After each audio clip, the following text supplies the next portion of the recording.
Morning बच्चों, good morning.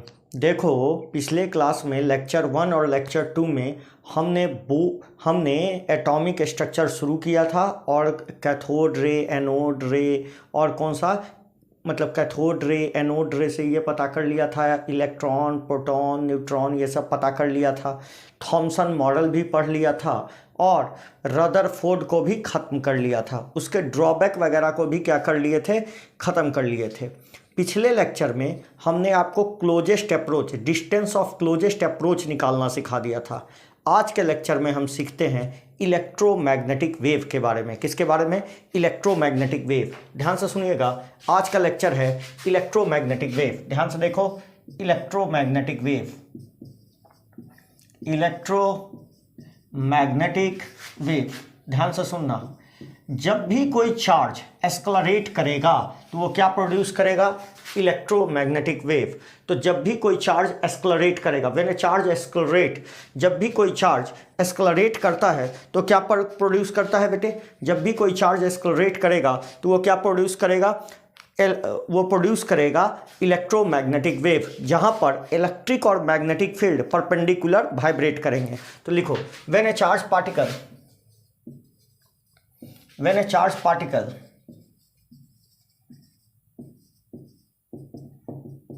accelerate, it produce EM wave. वो energy निकालेगा और उसी एनर्जी को क्या कहते हैं? EM wave. जब भी एक चार्ज पार्टिकल एस्केलरेट करेगा तो वो क्या प्रोड्यूस करेगा? EM wave. ध्यान से सुनना, इलेक्ट्रोमैग्नेटिक वेव का ही शॉर्ट फॉर्म है इलेक्ट्रो EM वेव। ठीक है, इन EM वेव में क्या क्या होता है? ध्यान से समझना। EM वेव में पहला इलेक्ट्रिक फील्ड जिसको E से दिखा रहे हैं बेटा, वेक्टर क्वांटिटी है इसलिए एरो लगा देते हैं।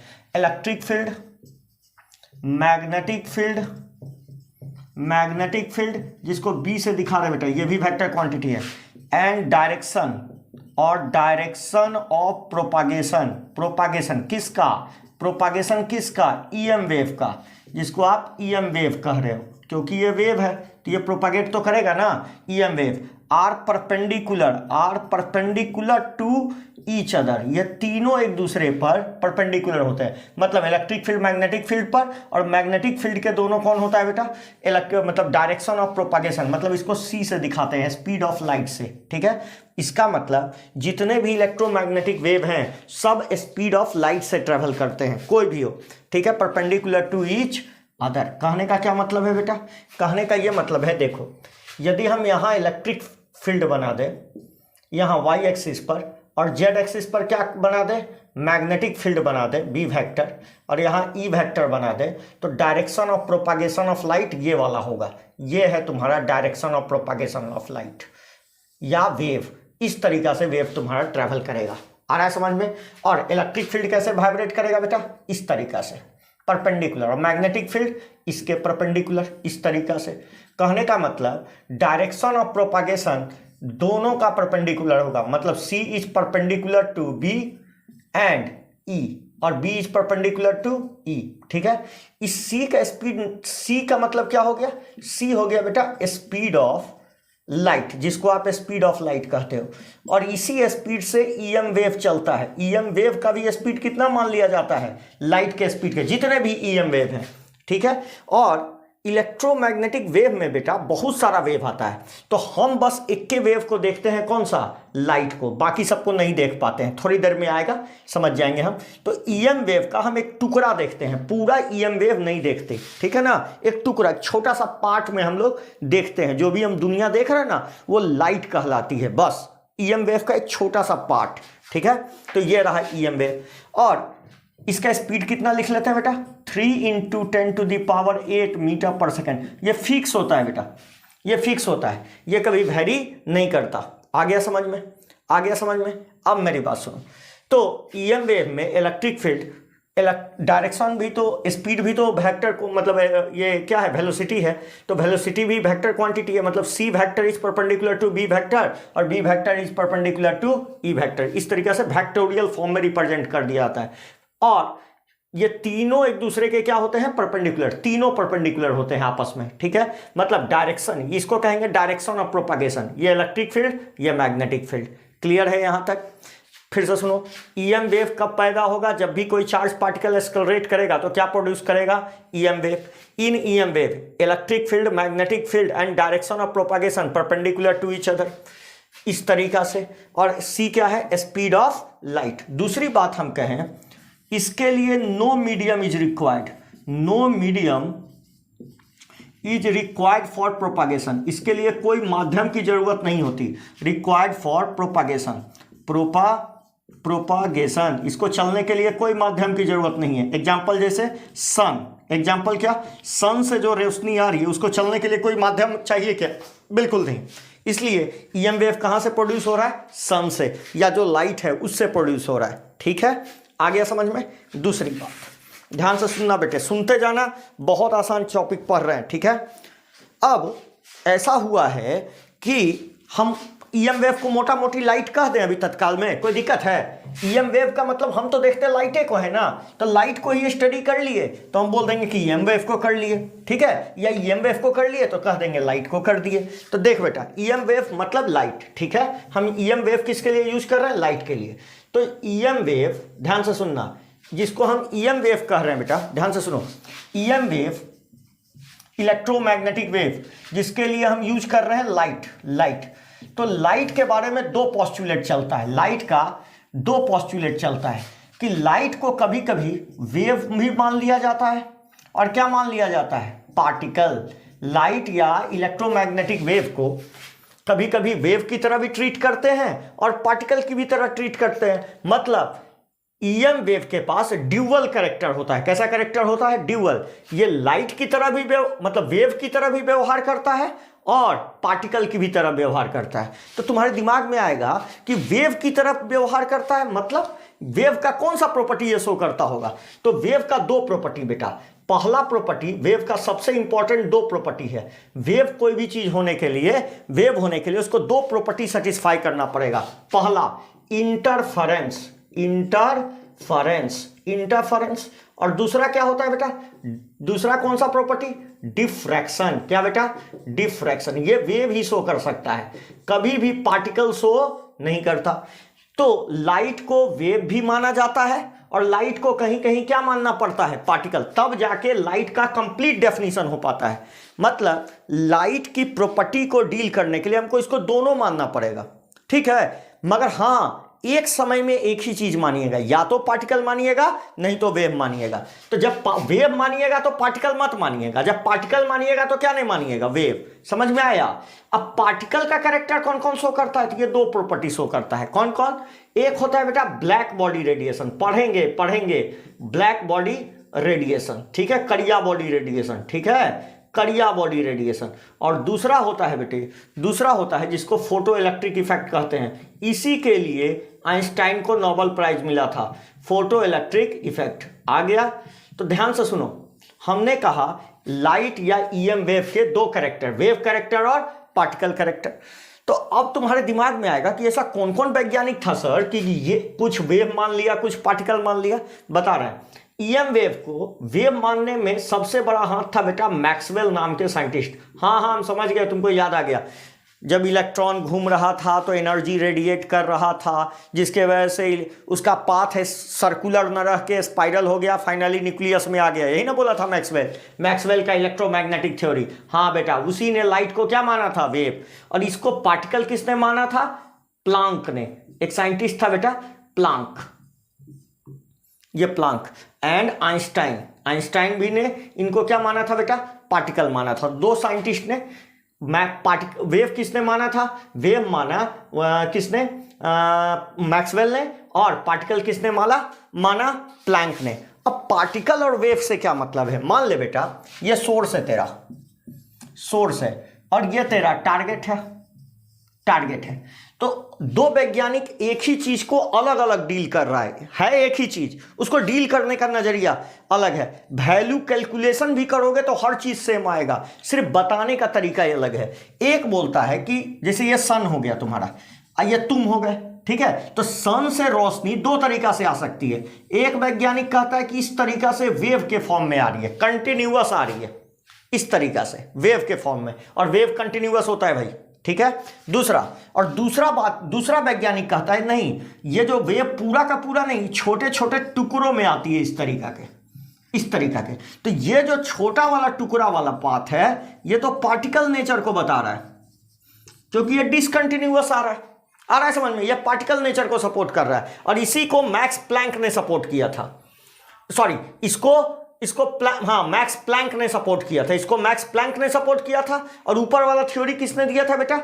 ऊपर वाला थ्योरी मैक्सवेल ने दिया कि लाइट कंटिन्यूअस वेव की तरह आती है, ठीक है। अब देख, अब सबसे पहला हम देखते हैं वेव। लाइट को हम वेव मान के ट्रीट करते हैं। यदि हमने लाइट को वेव मान लिया तो वेव की कुछ जनरल प्रॉपर्टी होती है ना, जैसे वेवलेंथ, फ्रीक्वेंसी, स्पीड, और क्या बेटा, फ्रीक्वेंसी, वेव नंबर। तो इन सभी को डील कर लेते हैं, ठीक है। आओ जल्दी जल्दी डील कर लेते हैं, ये तो बच्चा में भी पढ़े हैं, यहां भी डील कर लेते हैं। आओ, यदि हम बात करें जनरल प्रॉपर्टी ऑफ वेव, मतलब हम अभी ईएम वेव या लाइट को क्या मान के चल रहे हैं बेटा? ईएम वेव या लाइट को क्या मान के चल रहे हैं? वेव। तो general character of wave, general characteristic of wave, क्या क्या होता है जनरल कैरेक्टरिस्टिक ऑफ वेव? बताइए। पहला क्या होता है? पहला होता है बेटा वेवलेंथ। क्या होता है? वेवलेंथ। सबको पता है वेवलेंथ क्या होता है, ठीक है। लैम्डा से दिखाते हैं। क्या होता है? डिस्टेंस बिटवीन टू नियरेस्ट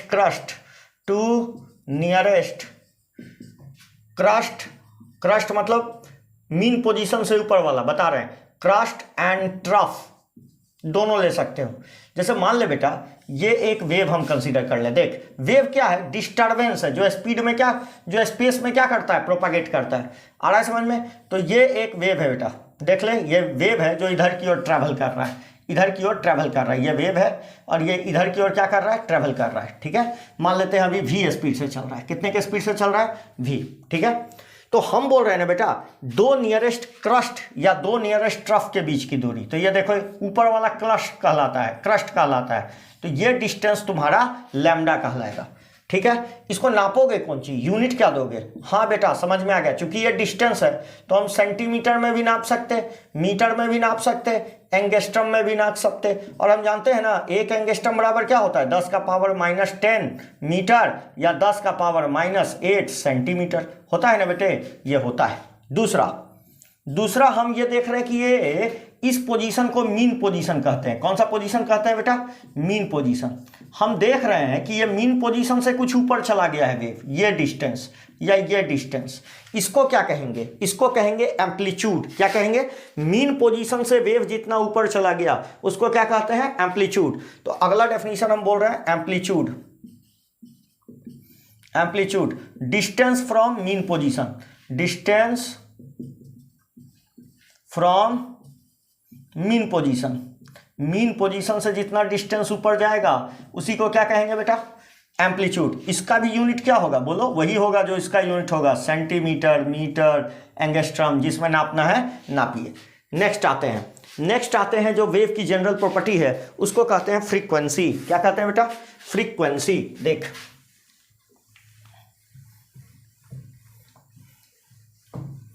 उसको कहते हैं फ्रीक्वेंसी। ध्यान से देख, थर्ड जो पॉइंट है उसको कहते हैं फ्रीक्वेंसी। अगली बात को हम कहते हैं फ्रीक्वेंसी। क्या कहते हैं बेटा? फ्रीक्वेंसी। इसको न्यू से दिखाते हैं इस तरीका से, न्यू। कुछ किताब एफ से भी दिखाता है या फिर एफ से भी दिखा दिया जाता है इस तरीका से। फ्रीक्वेंसी क्या होता है? फ्रीक्वेंसी होता है कि एक पॉइंट से कितना वेव गुजर गया पर सेकेंड। एक सेकंड देखे, घड़ी का एक टाइम मतलब एक सेकंड हुआ, कितना वेव पास कर गया उस पॉइंट को, उसी को क्या कहेंगे? फ्रीक्वेंसी। तो बोलेंगे ना नंबर ऑफ वेव, क्या बोलेंगे? Number of wave passing through a point in 1 second. एक सेकंड में जितना एक पॉइंट से जितना वेव पास कर गया उसी को फ्रीक्वेंसी कहेंगे। और फ्रीक्वेंसी इक्वल टू क्या लिखते हैं, 1 टाइम पीरियड। क्या लिखते हैं बेटा फॉर्मूला, 1/t। तो यूनिट क्या हो जाएगा जल्दी बता दे, यूनिट हो जाएगा टाइम का यूनिट सेकंड, तो सेकंड -1। इसी को हर्ट्ज लिख देते हैं बेटा, HZ को क्या पढ़ते हैं, HZ को पढ़ते हैं हर्ट्ज, HERTZ हर्ट्ज। आगे समझ में, ये वैज्ञानिक के नाम से है हर्ट्ज। ठीक है, क्लियर हुआ। अब देख, यदि कोई वेव चल रहा है तो ये डिस्टेंस है, मान लेते हैं v स्पीड से चला तो t टाइम में कितना दूरी चल जाएगा बोलो, लैम्डा बराबर vt, नहीं चल जाएगा v इंटू टी। और t बराबर क्या लिख सकते हैं, 1/ν लिख सकते हैं, t बराबर 1/ν। तो लैम्डा बराबर क्या लिख सकते हैं, v/ν, या न्यू बराबर हम क्या लिख लेते हैं, v/λ। क्या लिख लेते हैं, इसको इधर ले आए बेटा, इसको इधर ले आए, ये फॉर्मूला देखो। और यदि हम इस फॉर्मूले में बोलें कि हम बात कर लें इलेक्ट्रोमैग्नेटिक वेव की, किसकी बात कर ले बेटा, ईएम वेव की। कौन सा वेव, ईएम वेव। तो ईएम वेव की क्या खूबी होती है, कोई बताएगा, ईएम वेव की क्या खूबी होती है, हाँ जी, v किसके बराबर हो जाता है, c। मतलब ये कितने के स्पीड से चलता है, स्पीड ऑफ लाइट से चलता है। यदि इस फॉर्मूला में v को मिटा के क्या लिख दें, c, तो ईएम वेव का क्या फॉर्मूला आ जाएगा, न्यू बराबर c/λ। हाँ जी, न्यू बराबर c/λ। इसका मतलब c तो कांस्टेंट है, ध्यान से देखो, c क्या है, कांस्टेंट। c यदि कांस्टेंट है मतलब न्यू किसका इन्वर्सली प्रोपोर्शनल है, 1/λ का। मतलब न्यू, यदि हमने लैम्डा बढ़ा दिया तो न्यू क्या हो गया, कम हो जाएगा। और लैम्डा कम करेंगे तो न्यू क्या हो जाएगा, लैम्डा कम करेंगे तो न्यू क्या हो जाएगा, बढ़ जाएगा। याद रखिएगा, ठीक है, क्लियर हो गया। अब लास्ट जो कैरेक्टरिस्टिक ऑफ वेव में आता है उसको कहते हैं वेव नंबर। क्या कहते हैं बेटा, वेव नंबर। आइए जरा देखते हैं wave number.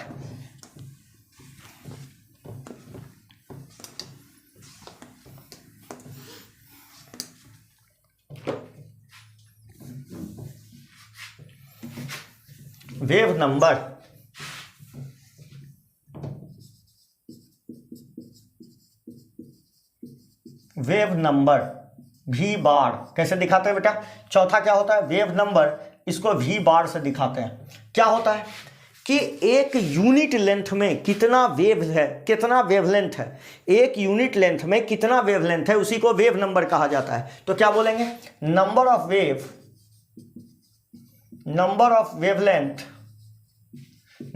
Wavelength per unit length, number of wavelength per unit length. तो एक यूनिट लेंथ में कितना वेवलेंथ है, या पर सेंटीमीटर भी बोल सकते हो, ठीक है। तो हम यही लिख लेते हैं पर यूनिट लेंथ। तो v बार इक्वल टू क्या लिख ले बेटा, 1/λ।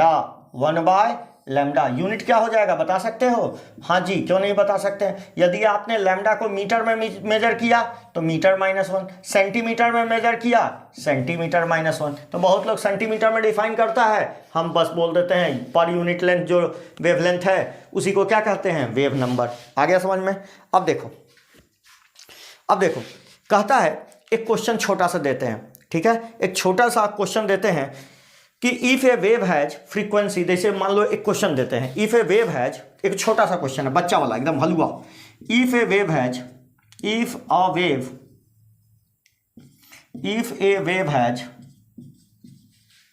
फ्रीक्वेंसी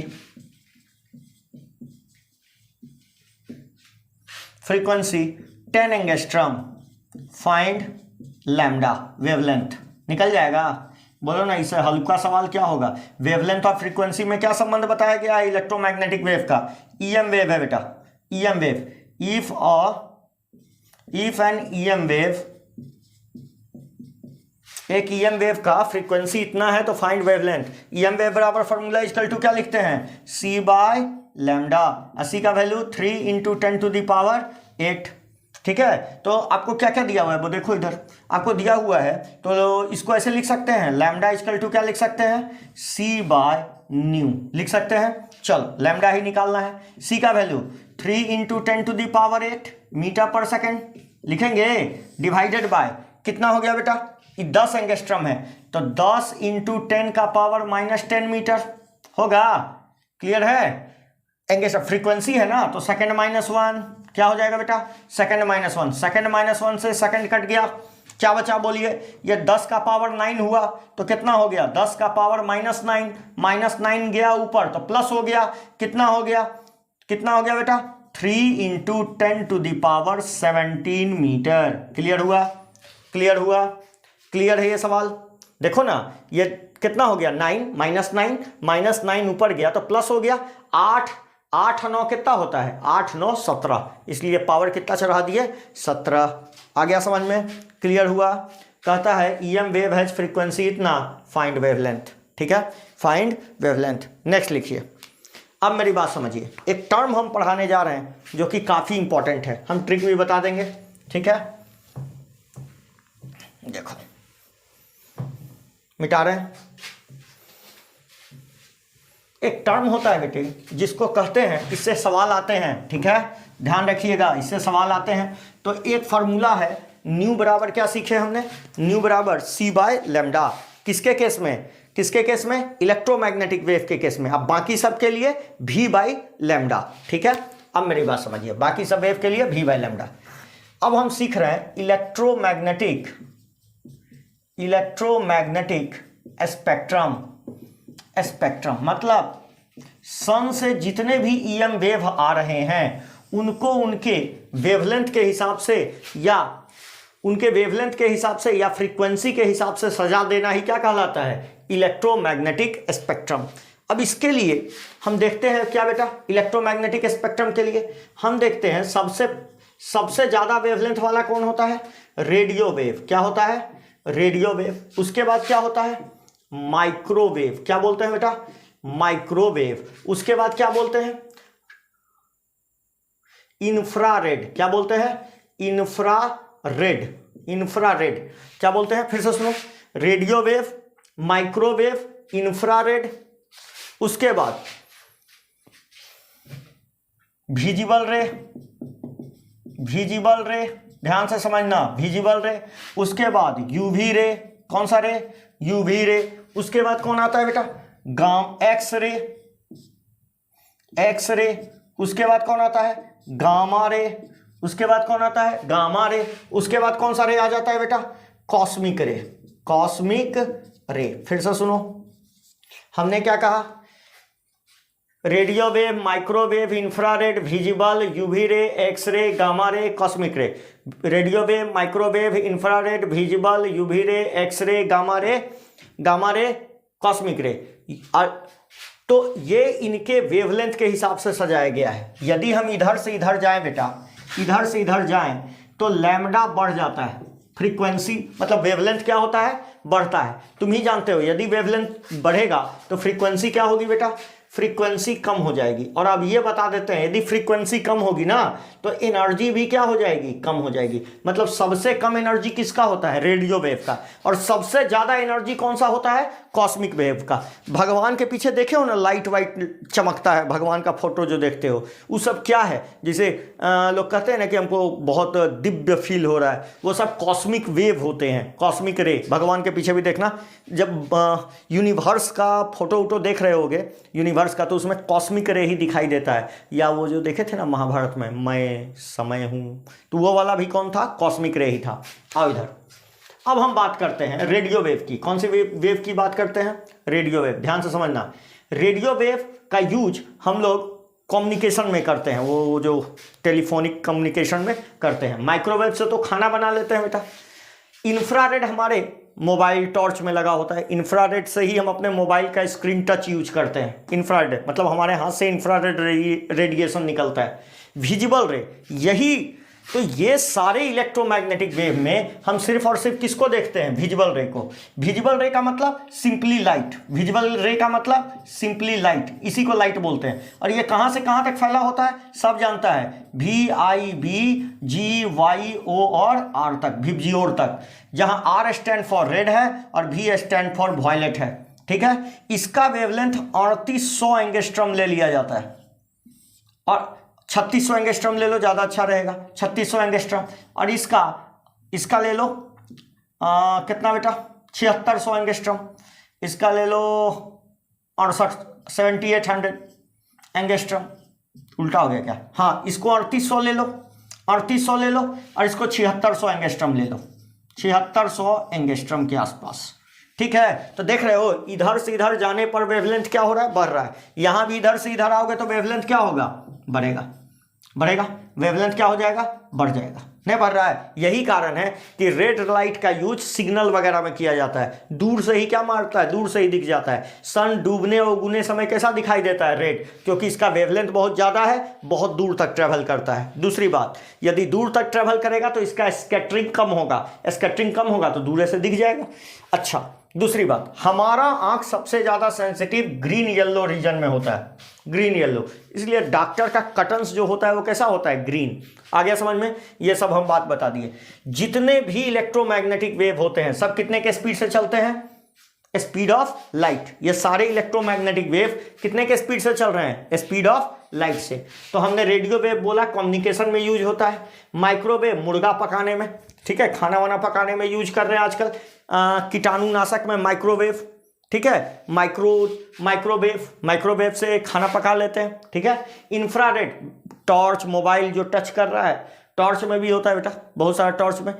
इंफ्रारेड कैमरा भी होता है, देखे ना। विजिबल रे तो हम देख ही रहे हैं, इतने के बीच में ही हम देखते हैं, वॉयलेट से लेके रेड, इन्हीं के बीच में देखते हैं। अगला बात, UV ray, UV ray visible रे से कम वाला रेडिएशन कहलाता है, इसका वेवलेंथ विजिबल रे से कम होता है। और जितनी मधुमक्खियां वगैरह होती है ना बेटा, वो सब कौन सा रेडिएशन देखती है, यूवी रे, अल्ट्रा वायलेट रे। ठीक है, अल्ट्रा वायलेट रे से ही पैसा चेक किया जाता है। जो पैसा में जाली वगैरह आता है ना, पैसा जाली हो गया तो उसमें अल्ट्रा वायलेट रे मार के देखा जाता है कि वो पैसा सही है या गलत है। दूसरा देखिए, एक्सरे, एक्सरे तो करवेबे करते हैं, छाती वाती का कभी कभी हड्डी फड्डी टूट जाता है तो।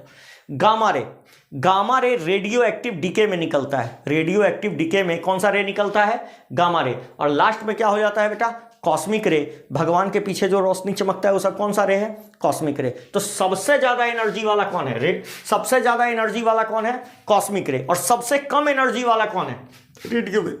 यही माना जाता है बेटे, क्योंकि कॉस्मिक रे का एनर्जी बहुत ज़्यादा है, तो कॉस्मिक रे ही जब टकराती होगी तो कोई ना कोई मास में परिवर्तित हो जाती होगी और अलग अलग सॉलिड ऑब्जेक्ट का फॉर्मेशन होता है। इसका मतलब कॉस्मिक रे से ही क्या बन सकता है, मैटर बन सकता है। कॉस्मिक रे ही टकरा के क्या बनाती होगी, मैटर। और इसी का एक्सपेरिमेंट अभी चल रहा है, यही साबित करना है कि मैटर भी, सॉरी वेव भी किसमें परिवर्तित हो जा सकता है, मास में परिवर्तित हो जाता है। अभी तक हम इसको प्रूव नहीं कर पाए हैं। ठीक है, जिस दिन प्रूव कर लिए तो E बराबर mc² 100% वैलिड हो जाएगा।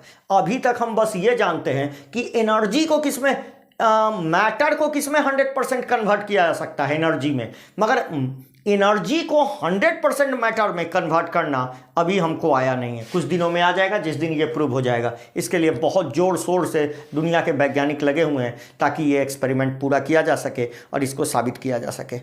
इतना समझ में आ गया। तो अगले एपिसोड में हम लोग सीखेंगे क्या, अगले लेक्चर में हम लोग, एपिसोड बोल दिए, अगले लेक्चर में हम लोग क्या सीखेंगे, अगले लेक्चर में हम सीखेंगे पार्टिकल नेचर। क्या सीखेंगे, पार्टिकल नेचर, जिसमें आएगा ब्लैक बॉडी रेडिएशन और सबसे important photo electric effect. Thank you.